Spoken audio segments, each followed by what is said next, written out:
Muy buenas tardes, hermanos. Damos gracias a Dios como siempre por otro privilegio que nos da de poder ser congregados en su nombre. Abrimos en esta tarde nuestras Biblias en el Evangelio de Mateo, capítulo 26. Iniciaremos la lectura en el versículo 47 y vamos a estar leyendo hasta el versículo 68. Evangelio de Mateo, capítulo 26. Iniciamos la lectura en el versículo 47.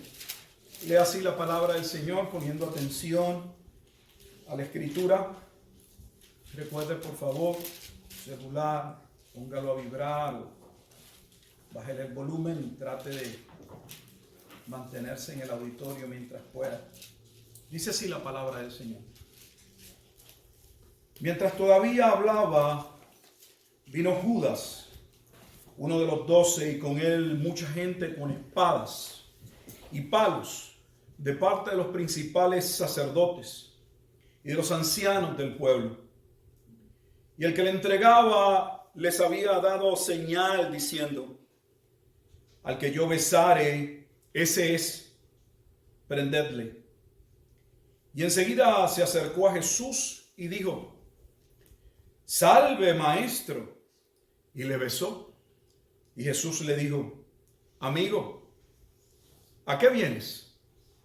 Entonces se acercaron y echaron mano a Jesús y le prendieron. Pero uno de los que estaban con Jesús,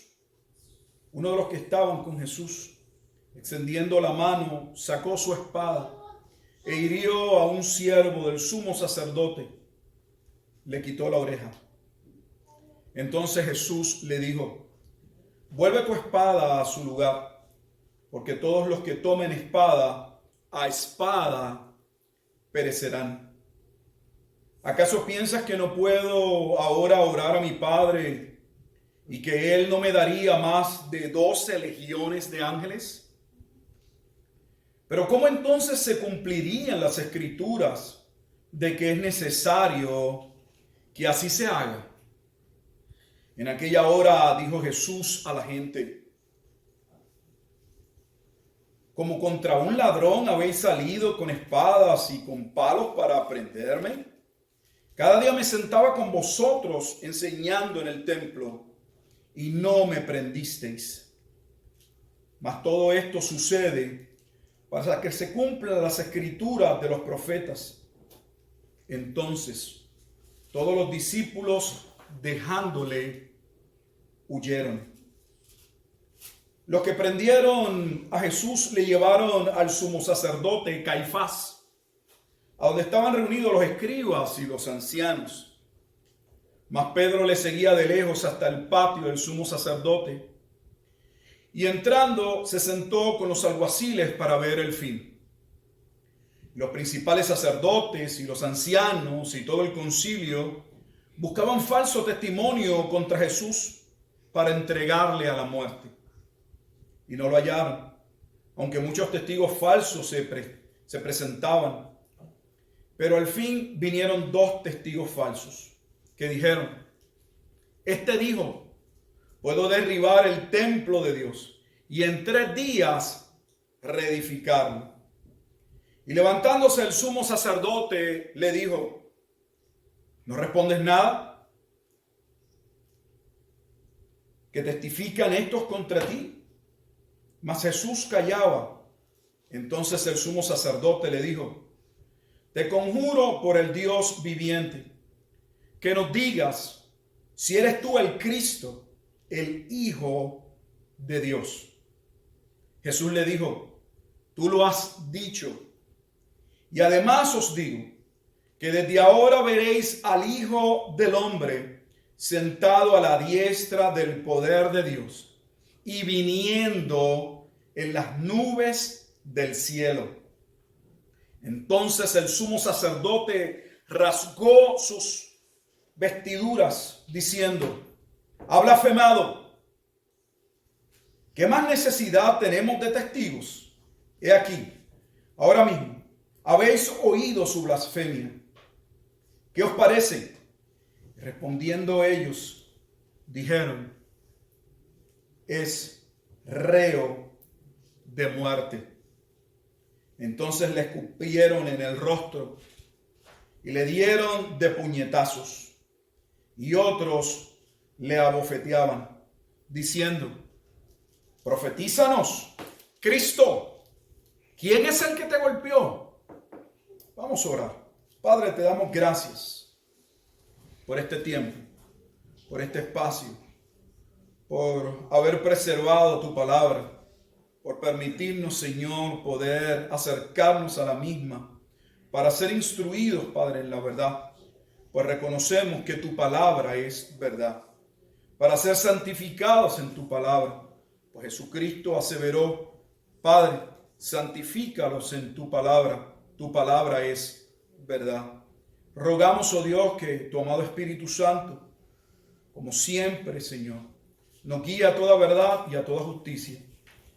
Que lo que divinamente fue inspirado y traído a nosotros por medio de hombres santos, podamos nosotros por medio de la iluminación, la comprensión que nos da tu Espíritu, entendiendo lo espiritual de manera espiritual, poder discernir y poder aplicar tu palabra a nuestras vidas, que podamos recibirla como es, palabra de Dios. Tenga bien, oh Dios Padre Santo, oramos, Señor, continuar llamando mientras tu palabra es predicada al arrepentimiento y a la sincera fe en el único Dios y mediador entre Dios y los hombres, Jesucristo hombre, aquel del que acabamos de leer. Te pedimos, Señor, una bendición especial para tu pueblo en este día de santa convocación. Es en Cristo Jesús en quien oramos y damos gracias. Amén y amén.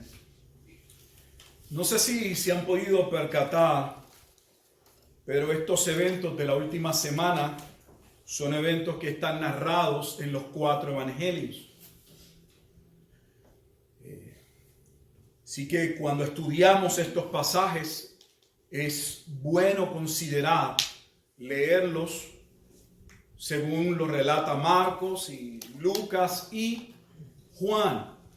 Casi siempre se mantiene o vemos esa visión conjunta o sinóptica, donde solamente examinamos muchas veces Mateo, Marcos y Lucas, pues hemos dicho que Juan lleva una estructura tal vez diferente. Pero estos eventos de la última semana que realmente se cumple, se centran en lo que Jesús vino a hacer. Vamos a ver que estos eventos están contemplados por lo general, casi todos en los 4 evangelios. La primera porción o perícopa que leímos, la del arresto, podemos considerarlo pertinente a esta porción en Marcos 14 o verlo en Lucas 22 o en Juan 18. Y de la misma manera, si usted mira el tema, el encabezado, arriba del versículo 57, podrá percatarse que lo mismo sucede con esa otra porción de la Escritura. Vamos entonces a tratar de ver el cuadro completo, porque algunos de los evangelistas colocan alguna parte de la narración, alguna pieza que nos ayuda a ver el cuadro completo. Quisiera que comenzáramos en el Evangelio de Juan. Y vamos a Juan al capítulo 18. Y vamos al Evangelio de Juan al capítulo 18, porque todo lo que está aconteciendo, toda esa narración que acabamos de leer, Juan identifica que Jesús está en total control y conocimiento de todo, no de algunas cosas, de todo lo que está aconteciendo. La lectura en Juan capítulo 18, versículos 1 al 9, dice de la siguiente manera. Habiendo dicho Jesús estas cosas, salió con sus discípulos al otro lado del torrente de Cedrón. donde había un huerto en el cual entró con sus discípulos. Ya sabemos que este arresto sucede luego de Jesús apartarse aquel tiempo en Getsemaní.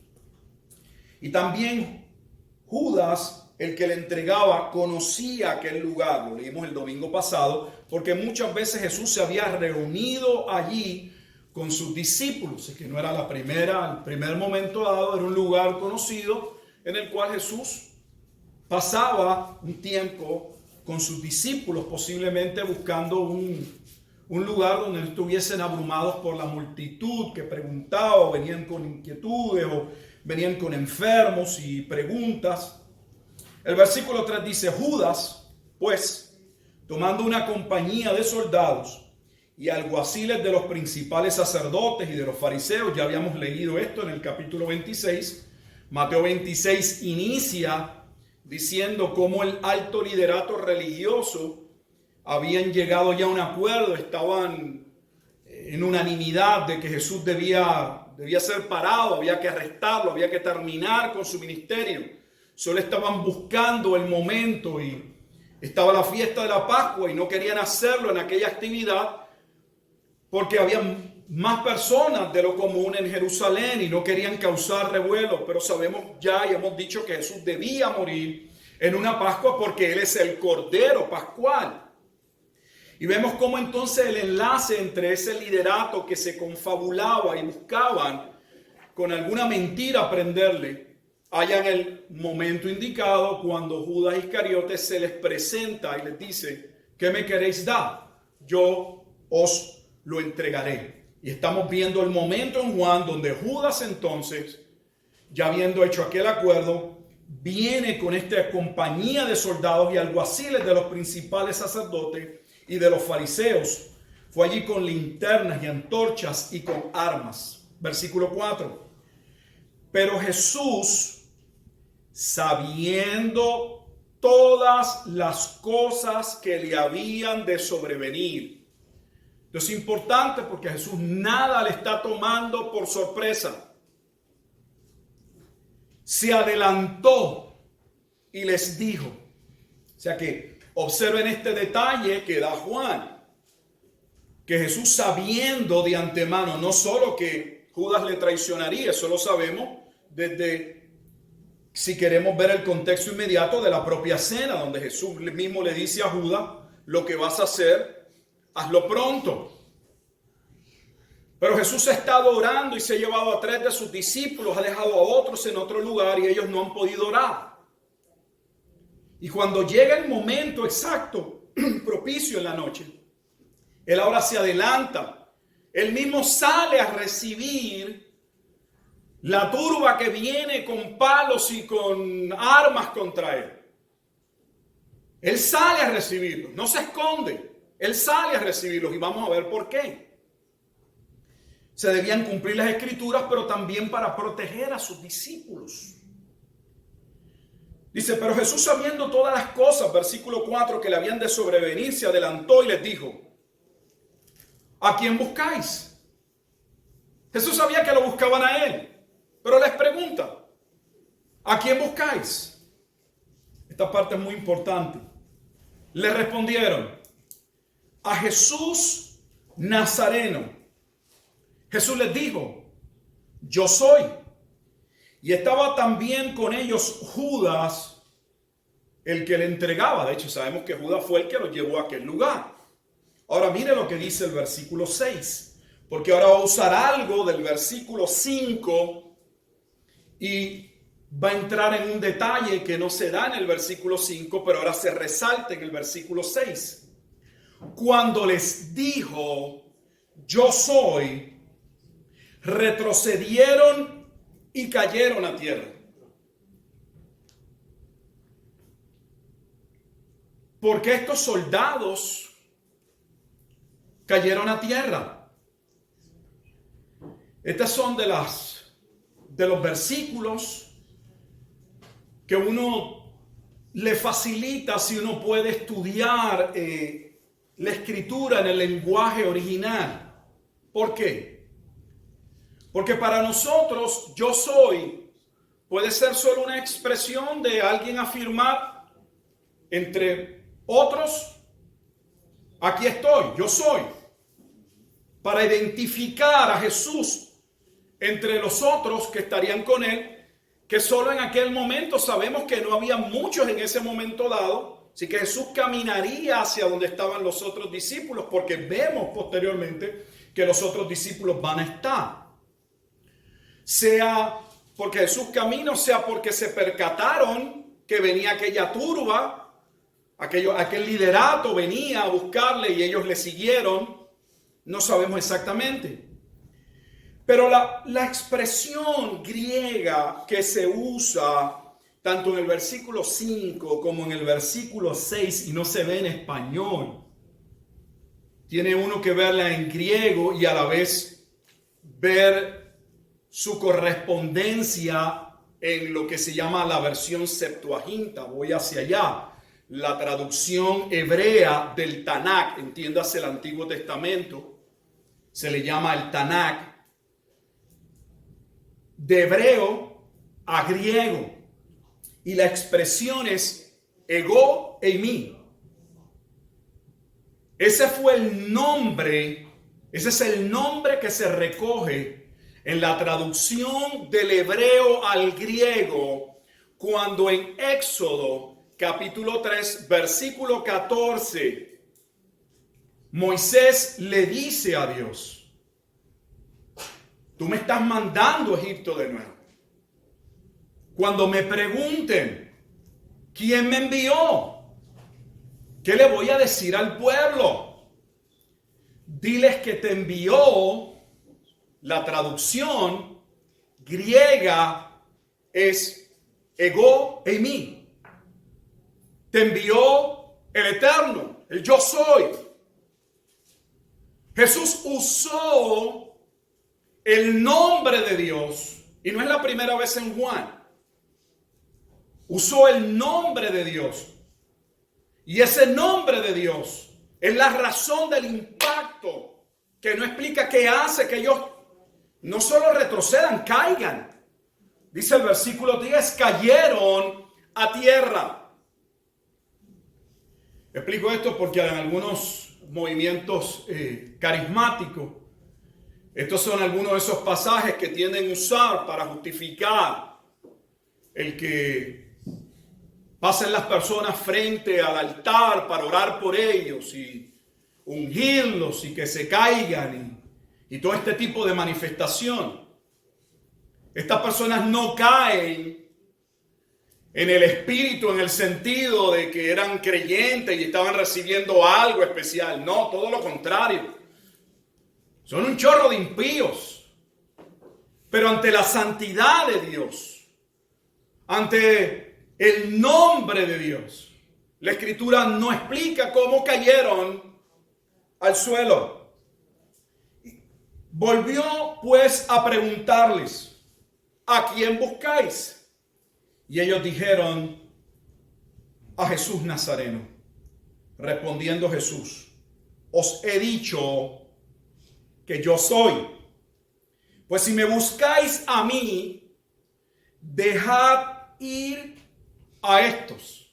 Observe cómo Jesús intercede, cuida, vela por sus hijos. Y todavía lo vemos más cuando leemos el versículo 9. Para que se cumpliese aquello que había dicho: de los que me diste, no perdí ninguno. Note que no está diciendo como señaló la ley, como dijeron los profetas.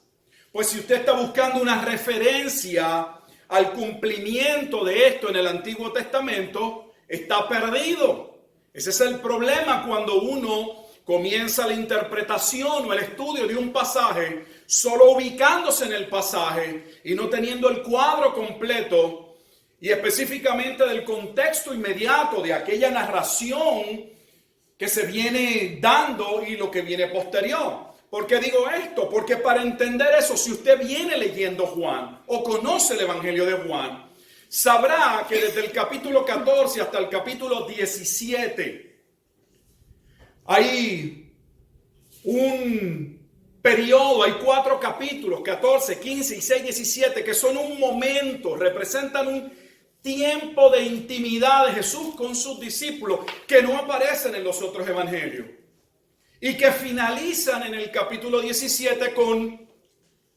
una oración maravillosa entre Jesús y el Padre.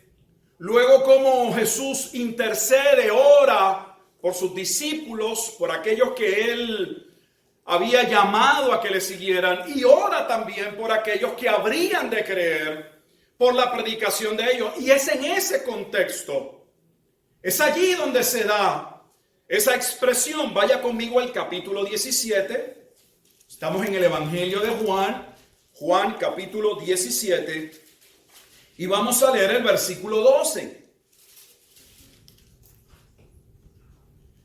Jesús está orando y tiene esta conversación con el Padre.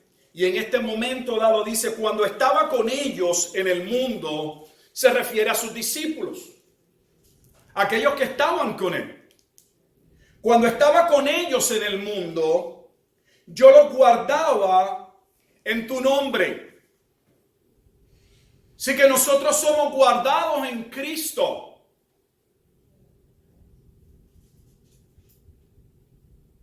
A los que me diste, a los que me diste. Ellos llegaron a ser discípulos porque en este mismo evangelio, en el capítulo 6 se dice, nadie puede venir a mí si el Padre no le trajese y yo le resucitase en el día postrero. Para que vean lo importante de interpretar y de ver las cosas a la luz de la propia Escritura y no estar conjeturando o inventando. Jesús señala que aquellos discípulos le habían sido dados. Dios se los había dado. Él venía a salvarlos. Ellos son parte de la razón por la cual Cristo ha de morir. Ellos no desean que Cristo muera, no entienden todavía por qué Jesús debe morir. Pero desde que inicia Mateo expone que su nombre sería llamado Jesús porque Él salvará a su pueblo. Jesús nace y la razón de su nacimiento, vida santa y justa, era morir para redimir a aquel pueblo. Ese era el propósito. Dice, a los que me diste yo los guardé y ninguno de ellos se perdió, sino el hijo de perdición. Judas se perdió porque Jesús, con ese no le funcionó la oración. De la oración se desprende que se pierde porque a ese no lo estaba guardando como los otros. Estaba en el grupo, pero no había sido uno de los que el Padre le había dado para salvar. Sino el hijo de perdición, para que la Escritura se cumpliese. Así que tenemos este cuadro de Juan, donde Jesús se adelanta y va a encontrarse con este liderato. Y lo hace para salvar, para cuidar a sus hijos. Aprovecho la coyuntura, aunque ese no es el énfasis que vamos a ver todavía en el texto, para aplicarlo a nuestras vidas y entender que en esa oración, cuando Jesús oró por poner esa oración en el capítulo 17, y Jesús dice que los suyos Él los guarda y que ninguno se pierde. Esa oración se ve hecha una realidad inmediatamente, hizo facto en el capítulo 18. ¿Por qué? Porque Jesús también es Dios. Porque somos de Él. Entonces no debemos vivir preocupados como si pudiera haber un evento externo. Alguna situación de enfermedad o de crisis que pueda sacarnos de Dios. Los que se van, no se van porque a Dios se le ha hecho más difícil o con ellos ha tenido que pasar más trabajo, no pudo guardarlos. La Escritura contesta que los que se van o apostatan, se van porque no eran. Salieron de nosotros porque no eran de nosotros, porque si hubiesen sido de nosotros, hubiesen permanecido con nosotros. Amén.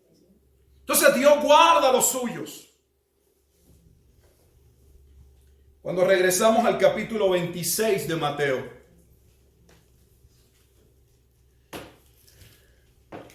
vamos al versículo 48 y vamos al momento en que el que le entregaba ya les había dicho, recuerde que este evento se da en la noche.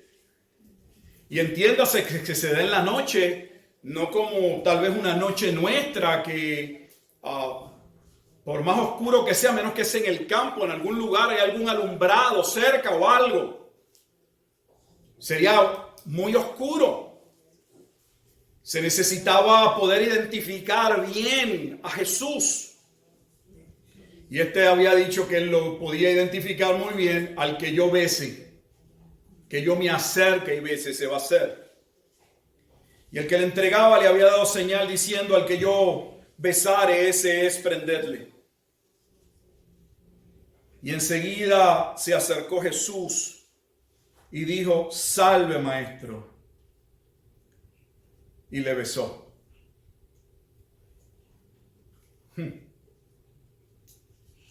Entregó a Jesús con un beso.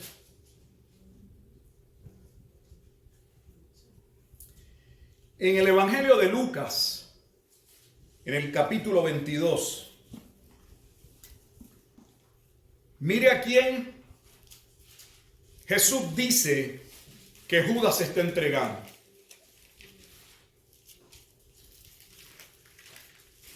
Yo creo que ya para nosotros debería ser muy significativo y ubicarnos cada vez que se utiliza el término el Hijo del Hombre.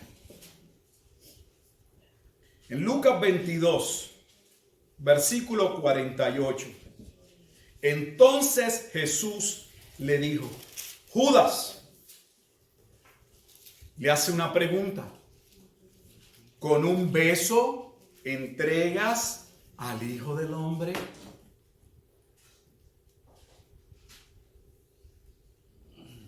Jesús no le dice solo: con un beso me entregas como persona. Jesús le dice a Judas: tú estás entregando, traicionando al Hijo del Hombre. ¿Qué es el Hijo del Hombre? Es un término mesiánico. Era el momento en que Dios vendría a tomar el reino.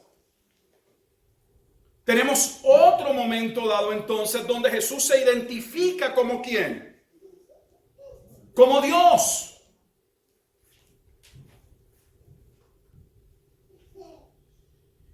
Viendo los que estaban con él lo que había de acontecer, le dijeron. Esta parte también es importante en Lucas, porque si usted solo lee Mateo, y no es que esté mal, en Mateo usted va solo a ver que Pedro, lo sabemos por los otros relatos, saca su espada y le corta la oreja a uno de aquellos. Pero mire lo que dice, cómo lo relata Lucas. Dice: viendo los que estaban con él lo que había de acontecer. Jesús sabe todo lo que va a acontecer, pero ellos, percatándose del momento, de lo crítico que se estaba viviendo, le dijeron: Señor, ¿heriremos espada? ¿Heriremos a espada? Entonces los discípulos estaban armados, o al menos algunos. No iban a sus casas a buscar una espada. Heriremos espada. No me quiero desviar del tema, pero la Biblia en ningún momento dado señala que uno no pueda y que deba defenderse. No me quiero desviar del tema. Pero Jesús en este momento dado, por razón de que se deben cumplir las Escrituras, les dice a sus discípulos: guarden su espada, porque el que ahora mismo saque espada, espada va a morir. Recuerde que él los está, ve el contexto, por eso voy con calma. Él se adelanta, él se va a entregar, él no tiene problema, él vino a entregarse, él va a dar su vida por ellos. Ellos no entienden, pero él los está protegiendo. Y aquel momento, humanamente, podría arruinar el que Jesús no pudiese proteger a los suyos. Porque al ellos sacar su espada, aquel incidente podía ser entonces que no solamente se llevasen arrestado a Jesús, sino que entonces hubiese un arresto masivo. Arréstenlos a todos. Dice la lectura aquí, ya sabemos en Lucas cuál entonces era el propósito. Jesús los está claramente protegiendo. Vamos a Mateo capítulo 26, vamos a estar entre los evangelios para poner poco a poco este contexto. Mateo se centra en uno de ellos. Versículo 51, pero uno de los que estaban con Jesús extendiendo la mano, sacó su espada y hirió a un siervo del sumo sacerdote, le quitó la oreja. Entonces Jesús le dijo, vuelve tu espada a su lugar, porque todos los que tomen espada perecerán. Y ya sabemos que Jesús los está protegiendo. De hecho, vimos en Juan que inmediatamente Jesús se identifica, les pregunta, nuevamente, ¿a quién buscáis? A Jesús Nazareno. Yo soy, aquí estoy. Pero ellos no tienen nada que ver con esto. Dejadlos ir. Jesús intercede por ellos, por sus discípulos. Pero mientras Jesús intercede por sus discípulos, porque al que van a arrestar a él, es a él, es que sucede este momento donde los discípulos de Jesús se percatan de lo que está sucediendo e intentan hacer algo. Unos preguntan y hay algunos que no preguntan. Hay algunos que disparan. Pedro. Jesús dice en el versículo 53, ¿acaso les hace una pregunta? ¿Acaso piensas que no puedo orar a mi Padre y que Él no me daría más de 12 legiones de ángeles? Solo para decirles sería una cantidad increíble de ángeles, porque una legión romana podía podrían ser 4,000, 5,000, 6,000 hombres. Una legión. ¿Se imaginan? Un solo ángel en la escritura hizo cosas increíbles. Imagínense. Lo que Jesús le está diciendo es que si él hubiese querido, aquel momento o no hubiese acontecido, o él lo pudo haber ¿qué? Parado. Pero ya él les había dicho a sus discípulos que era necesario. Si usted recordará, desde el capítulo 16 en Mateo, exactamente después del momento en que Pedro, por el Espíritu, señala que Jesucristo es el Cristo, el Hijo de Dios, inmediatamente Jesús les dijo, esto no se lo digan todavía a nadie. Y dice el capítulo 16 de Mateo que desde ese momento abiertamente comenzó a preparar a sus discípulos a decirle lo que estaba pasando. Precisamente, esto era parte de lo que él les había anticipado. Vamos a Jerusalén y los principales líderes van a ir contra de mí, me van a arrestar, me van a matar. Al tercer día voy a resucitar. Se los había dicho en Mateo capítulo 16, versículo 21, Mateo 17, versículo 22 y 23, Mateo 20, 18 y 19. Jesús viene una y otra vez diciéndole a los discípulos lo que iba a suceder. Pero ¿cómo entonces se cumplirían las escrituras de que es necesario que así se haga? aquel momento debía ocurrir. A eso había venido Jesús, a dar su vida. A él nadie se la quitaba, él la había dado. Ese mandamiento había recibido del Padre, darla y volverla a tomar. En aquella hora, versículo 55, dijo Jesús a la gente: como contra un ladrón habéis salido con espadas y con palos para prenderme. Cada día me sentaba con vosotros enseñando en el templo y no me prendisteis. Mas todo esto sucede para que se cumplan las escrituras de los profetas. Entonces todos los discípulos dejándole,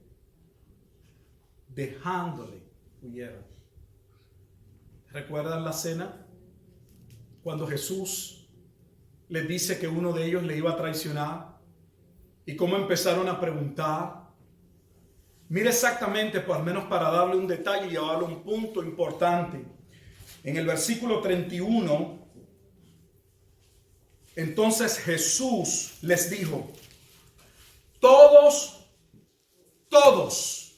no algunos, no unos pocos, no todos menos uno, todos vosotros os escandalizaréis de mí esta noche. No falló. Todos se iban a escandalizar. ¿De quién? De Jesús. Vendría un momento específico en el que eso iba a pasar.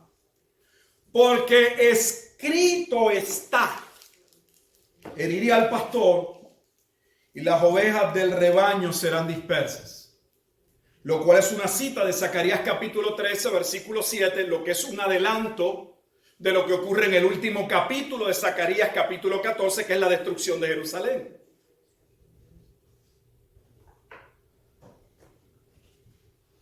Lea luego Zacarías capítulo 14 y verá que Zacarías capítulo 14 es la antesala de la destrucción de Jerusalén.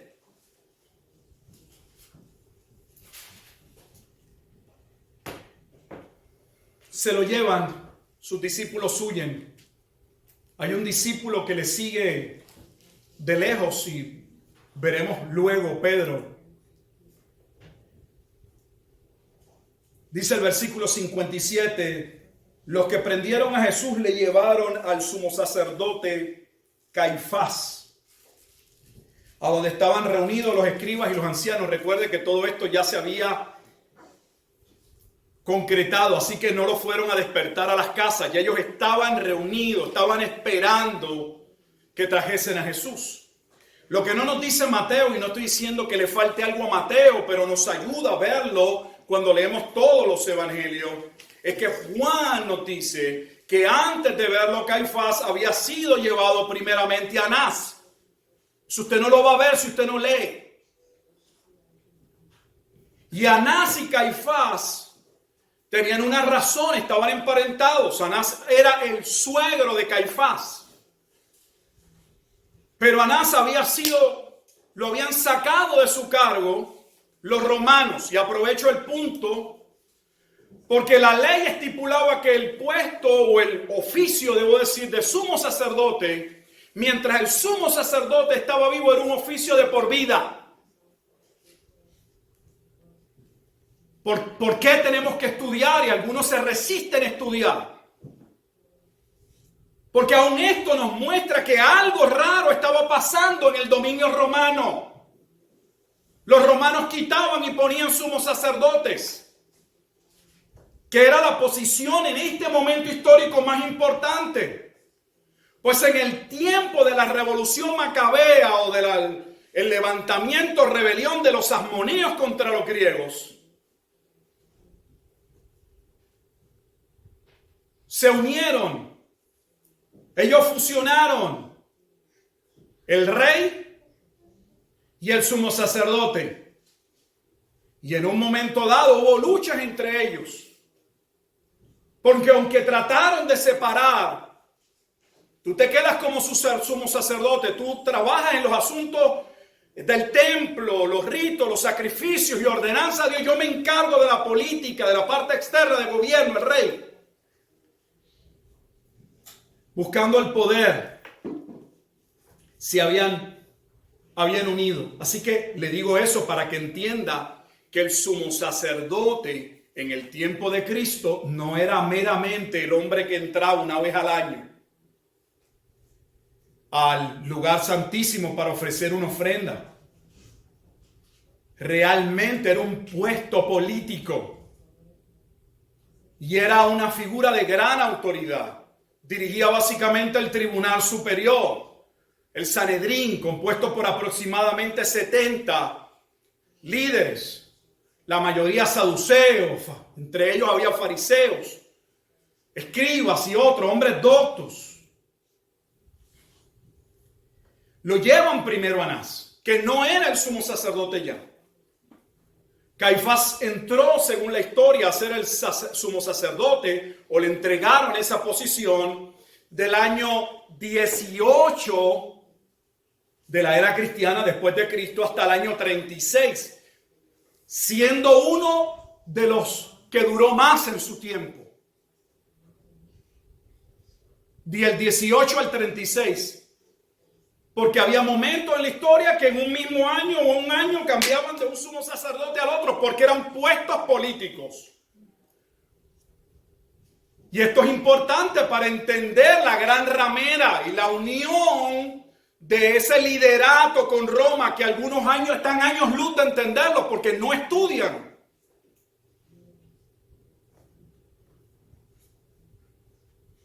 Lo llevan a casa de Anás. Solo por el tiempo puede buscarlo posteriormente, pero Juan capítulo 18, versículo 24, si mi mente no me falla, la escritura dice que Anás le devolvió, se lo envió a Caifás, esposado, apresado. Y Mateo ya va al momento directo en que Caifás, que es el sumo sacerdote de ese año, y quien, si usted lee el relato de Juan se adelanta o señala que sería aquel mismo hombre el que diría que era mejor, que había profetizado que era mejor que Jesús muriese y no todo el pueblo.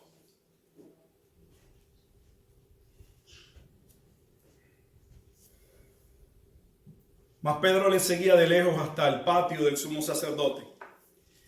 Mateo no explica cómo Pedro entra, pero lo explica Juan. No es importante, pero la explicación de cómo llega a entrar a un lugar donde había una reunión básicamente privada para condenar a Cristo, cómo Pedro entra allí. Si tuviera curiosidad, tiene que ir a Juan. No es importante, pero allí está la explicación de los evangelios. Y los principales, versículos 59, sacerdotes y los ancianos y todo el concilio buscaban falso testimonio contra Jesús. Ya lo habíamos leído desde el inicio del capítulo 26.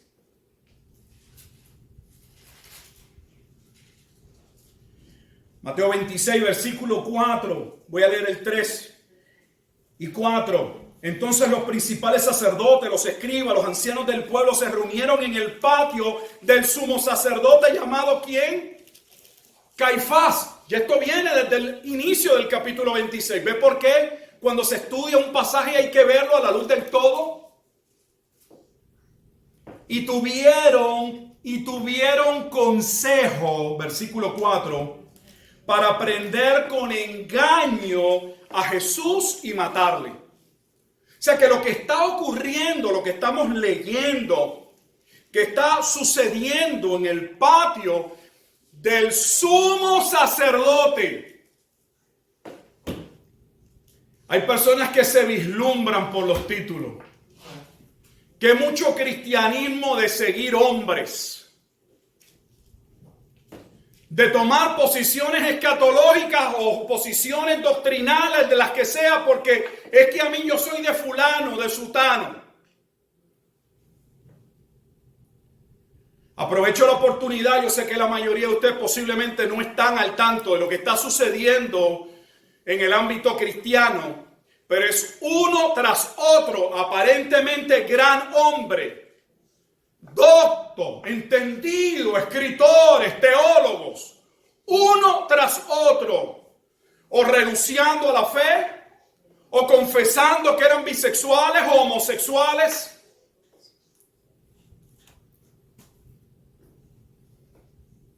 No siga a hombres. Ponga sus ojos en Cristo y de ahí no los aparte. Si hay alguien que su instrucción, su enseñanza le puede beneficiar, le beneficia no por la persona, sino porque ese hombre está comunicando fielmente lo que está en la Escritura. Ningún expositor tiene ningún crédito, pues Dios no solo nos ha revelado su palabra, sin la cual estaríamos en oscuridad, sino es el Espíritu Santo quien nos guía a toda verdad y a toda justicia. Y tal vez usted dirá, bueno, pero debemos reconocer que hay unos más que otros, que ponen más tiempo, se dedican al estudio, pero aún el querer y el hacer por su buena voluntad lo pone Dios. Así que están en la casa de la figura religiosa más importante. Pero él no está solo. Está con el liderato religioso, el Tribunal Supremo Judío. Y están allí no para llevar a cabo un proceso justo, sino porque ya ellos habían determinado que a Cristo había que matar desde un punto de vista humano, porque lo que está sucediendo fue determinado en la eternidad. Siempre hay que ver los relatos en los dos planos. Y el primero, cuando me refiero arriba, es el decreto de Dios, lo rige todo.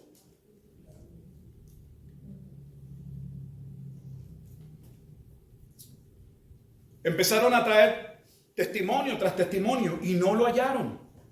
Aunque muchos testigos falsos, estoy en el versículo 60, se presentaban.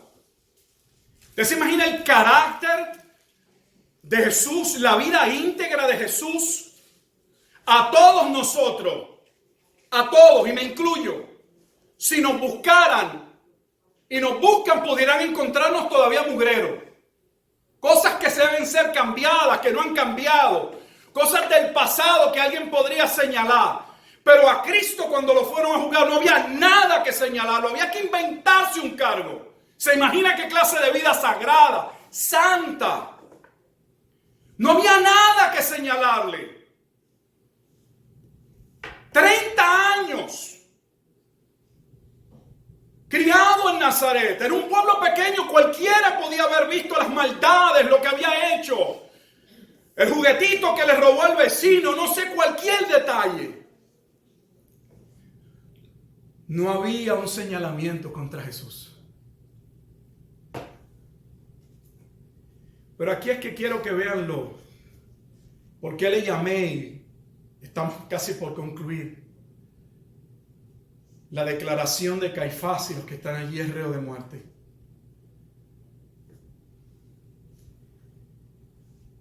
Los pecadores, los injustos, los impíos, están haciéndole un juicio a Dios. Y así somos. Tenemos la tendencia en algún momento dado o en otro de pretender entender mucho más que Dios y según nuestras suposiciones y nuestro necio entendimiento, en ocasiones terminamos juzgando a Dios. Nos tendemos a colocar como que somos víctimas de este mundo, de los padres que hemos tenido, del país donde nacimos, de las circunstancias, el medio ambiente. Y buscamos condenar a otros. Pero bajo ninguna circunstancia entendemos que somos nosotros los que realmente somos reos ante Dios. Formamos tribunales y colocamos en ellos hombres entendidos en letra, en ley, que tengan conocimiento para juzgar y discernir entre lo bueno y entre lo malo. Somos ávidos para ver la escalera, la paja del vecino.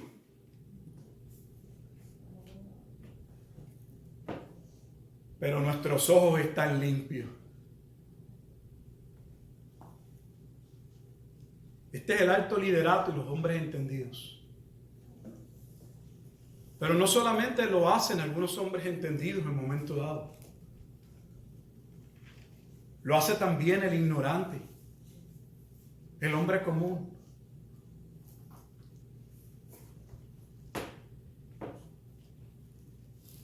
Al final dice que vinieron 2 testigos falsos que dijeron, este dijo, puedo derribar el templo de Dios y en 3 días reedificarlo. Y sabemos que Jesús había hecho esa expresión, pero Jesús se había referido y la expresión, vea el proceso hermenéutico, cómo cada cual utiliza una expresión y le da el significado que bien le parece. Cómo usted puede decir algo y si no le dan la oportunidad de usted explicarlo, cualquiera puede tomar y pretender que entiende lo que usted dijo. Jesús lo había dicho hablando de él, hablando de su muerte. Y de hecho, sea de paso, es un versículo mucho más complejo y escatológico, porque él en Juan, que es en el Evangelio de Juan, Jesús es el tabernáculo de Dios en los hombres. Es Juan 1:14. Él es el verbo que se hizo carne y habitó, puso tabernáculo entre nosotros. Él es el verdadero templo de Dios. Por eso los que están unidos a Cristo son el templo vivo ahora de Dios. Porque el verdadero templo de Dios es Cristo. Triste que hay algunos esperando la reconstrucción del tercer templo, porque como se corren las mentiras, usted dice una verdad y nadie le importa esa verdad. Y sobre todo si esa verdad es contraria a lo que usted ha creído, usted olvídese que esa verdad no se entera a nadie, porque nadie puede saber que usted está equivocado. Así de orgullosos somos. Ahí alguien sacó un video de que en Israel ya el Mesías se había proclamado. Y usted ve la cantidad de youtubers cristianos diciendo llegó el Mesías. Los judíos dicen que lo coronaron. ¿Sabe que la información es falsa? Pero hay algunos que en vías de sacar algunos likes y de poner la cara en un video, agarran cualquier información, toman cualquier información, sin primero examinarla y buscar la fuente. ¿De dónde surgió esa información? ¿Es correcta? Mire, yo no sé si usted lo sabe, pero en el browser de Chrome usted puede ponerle la parte del traductor de Google y usted puede entrar sin saber hebreo. Puede poner Mesías coronado en español, él se lo traduce al hebreo, lo coloca y puede ir a los diarios. Y luego Google le traduce la página de hebreo y se la coloca en inglés o en español. O sea, lo que le estoy diciendo es que usted no tiene que saber hebreo o yiddish para saber lo que está pasando allá y no se toma ni el tiempo de averiguar. Entonces ahora todo el mundo está escandalizado porque si llegó el Mesías Ben David, ya nos vamos en el rapto. Ay, Padre Santo. Luego se enojan con uno porque ni reconocen su ignorancia y no dan su brazo a torcer.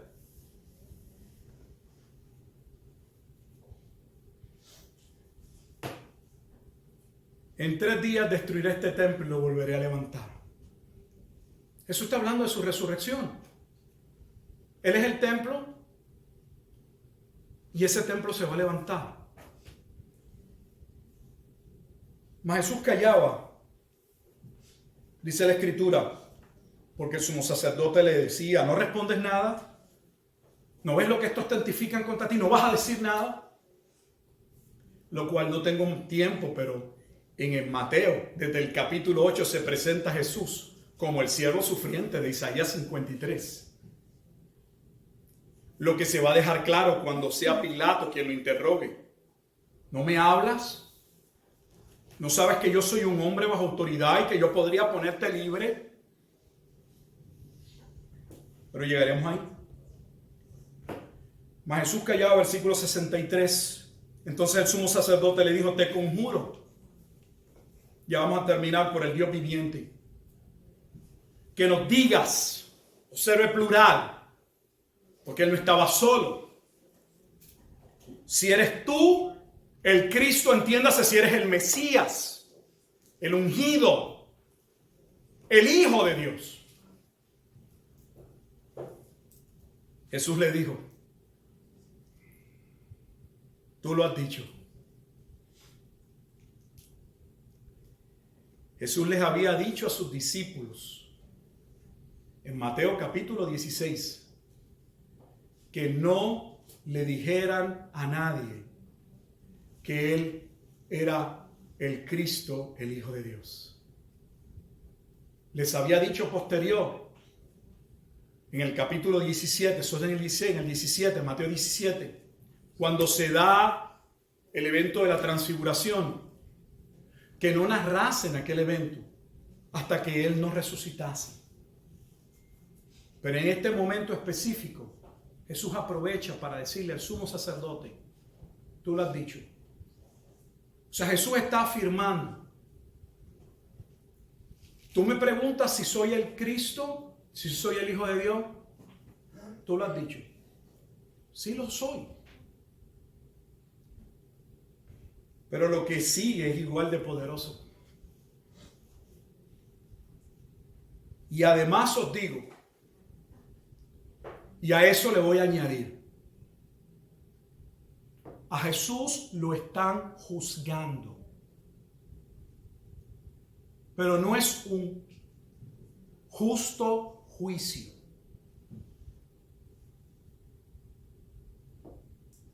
Pero Él les dice: tengo algo que dejarles saber. Desde ahora veréis al Hijo del Hombre sentado a la diestra del poder de Dios y viniendo en las nubes del cielo. ¿A qué vendría el Hijo de Dios? El Hijo del Hombre o el Cristo. Note cómo todos los términos se unen en Cristo. Él es el Cristo, Él es el Hijo de Dios y a la vez ese término es mesiánico, Él es el Hijo del Hombre. Yo sé que este pasaje ustedes lo han visto muchas veces, pero vaya a Mateo capítulo 16 para que, si todavía son de esos versículos que usted los ha visto, pero los ha leído y de momento ahora entiendo. En Mateo capítulo 16, versículo 27 dice: porque el Hijo del Hombre vendrá en gloria, en la gloria de su Padre, con sus ángeles. ¿Vendrá con quién?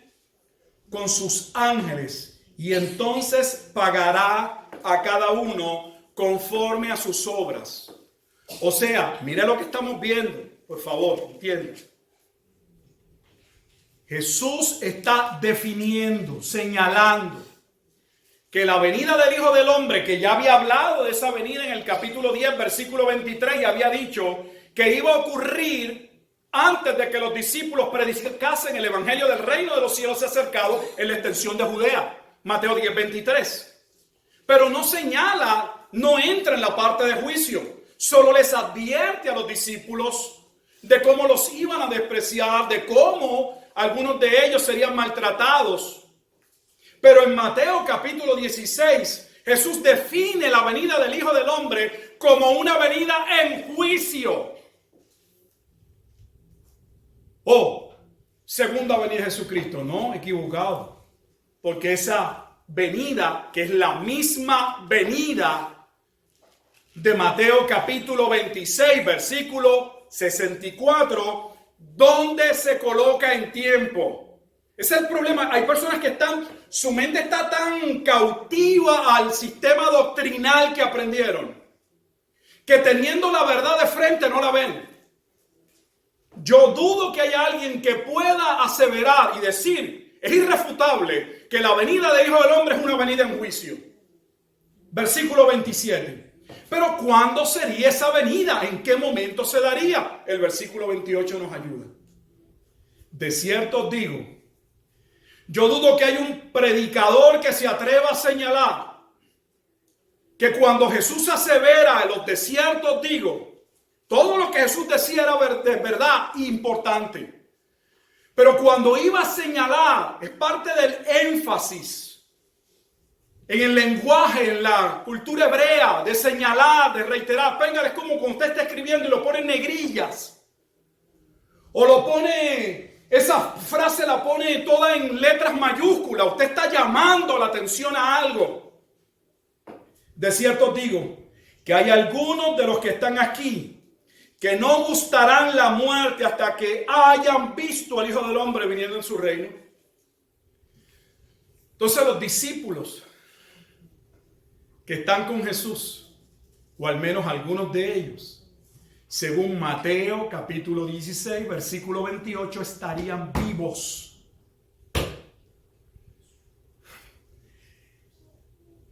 ¿Por qué no podemos dejar que la Escritura nos corrija? Cuando Jesús dijo que Él era el Hijo del Hombre, habiendo ya aceptado que era el Mesías,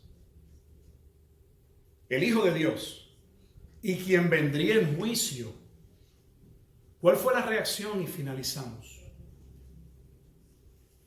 Entonces el sumo sacerdote, versículo 65,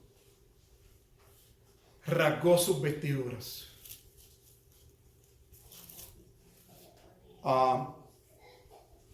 Eran ropas que habían sido diseñadas por Dios y no era algo que un sumo sacerdote podía hacer de manera usual, romper la ropa sacerdotal. Búsquelo luego. Rasga su ropa en señal de ¿qué? Está enojado. Entiende que Jesús ha blasfemado. O sea, entiende que al Jesús aseverar que era el Hijo del Hombre de Daniel capítulo 7, que vendría a tomar el reino y establecer juicio, a Jesús lo están juzgando. Y Jesús le devuelve la contestación. Me preguntas si soy el Mesías y el Hijo de Dios. Te digo que soy el Mesías. Lo que has dicho es cierto. Soy el Mesías. Soy el Hijo de Dios. Pero adicional les digo que soy el Hijo del Hombre y vengo en las nubes y lo voy a juzgar yo. Nos pasamos emitiendo juicio toda nuestra vida.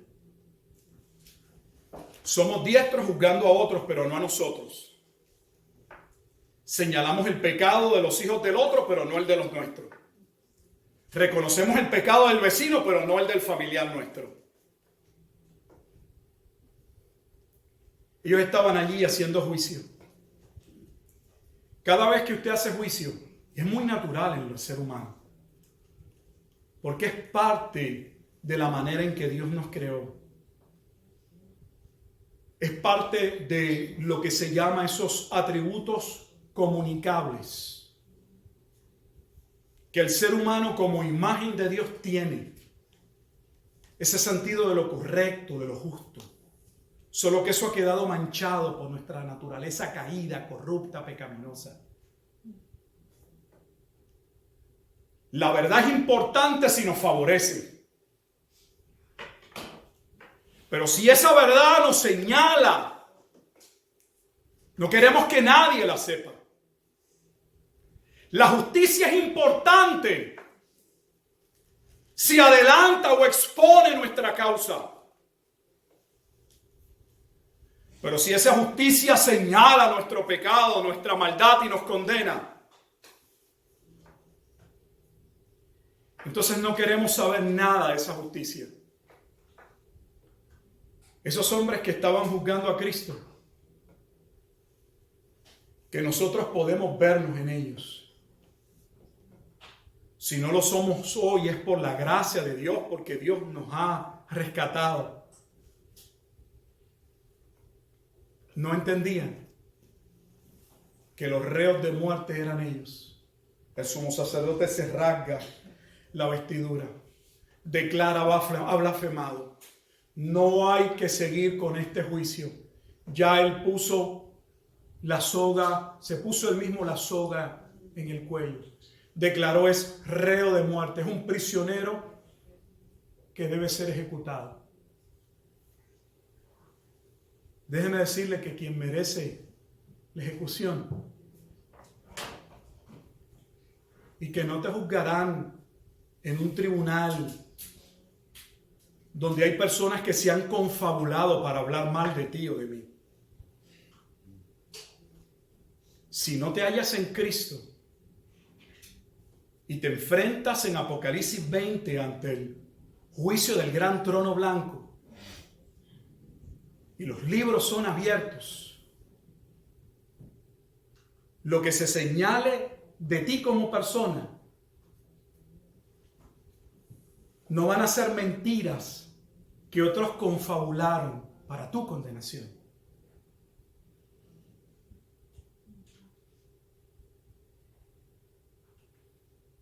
¿Sabes que va a haber un momento en que, sabe usted que va a haber un momento en que Dios juzgará a todos los hombres? Solo aquellos que están en Cristo no tienen un abogado y han sido justificados en Él. Pero si no, entiéndase que el que está en serios problemas no es Cristo. Los que estamos en serios problemas somos los hombres. Somos nosotros los que estamos o somos reos de muerte. Y entiéndase aquellos que no están en Cristo. Porque los que están en Cristo como sus discípulos pueden confiar, como durante el arresto, que Jesús se encarga de proteger y de velar a los suyos. Usted solo puede estar en Cristo de dos maneras: siendo justificado, siendo protegido por su gracia, cubierto por ese amor que Juan dice que los que había amado desde el principio en el capítulo 13, los amaría hasta el fin. O te hallas desde el lado de la ira de Dios. Dios nos ayude y nos dé entendimiento. Pues mientras hay vida hay oportunidad para arrepentimiento. Oramos. Padre, te damos gracias en esta tarde. Hemos leído tu santa y bendita palabra. Y hemos revivido y tomado parte de esa escena, de ese momento dado, de aquel arresto. Un arresto que era injustificado.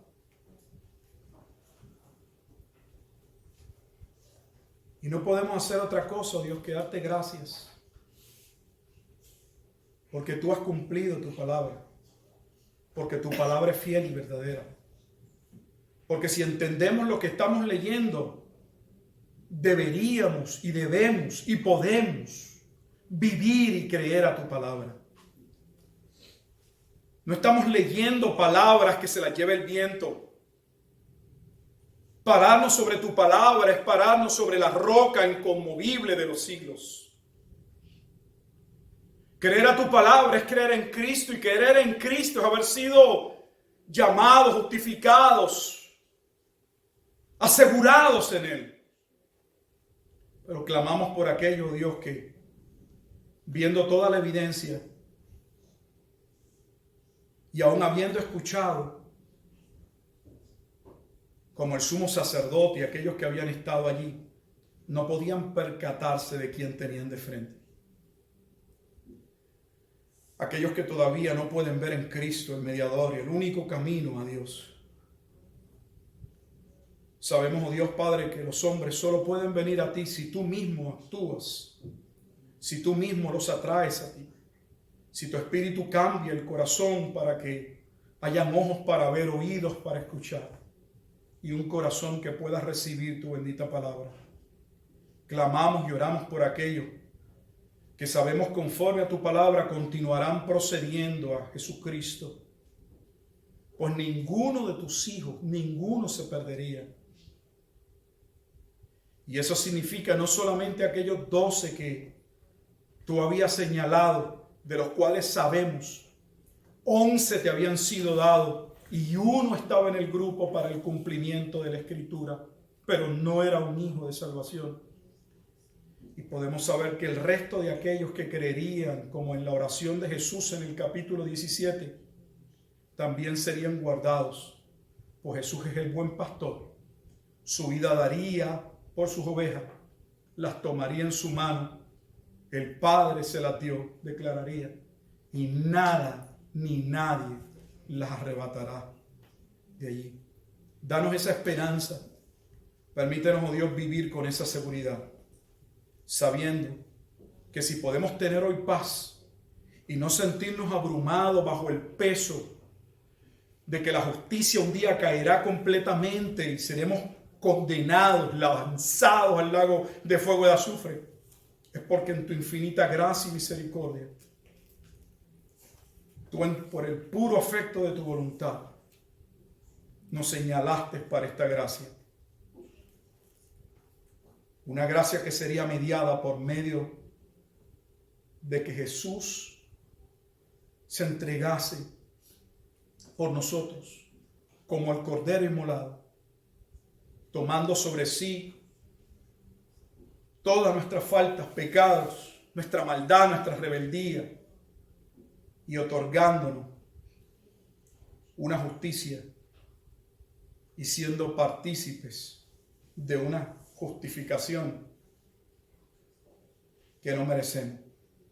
Prepáranos, oh Dios, para la cena del Señor, que podamos vivir vidas que te agradan. Oramos en Cristo Jesús, Señor nuestro. Amén.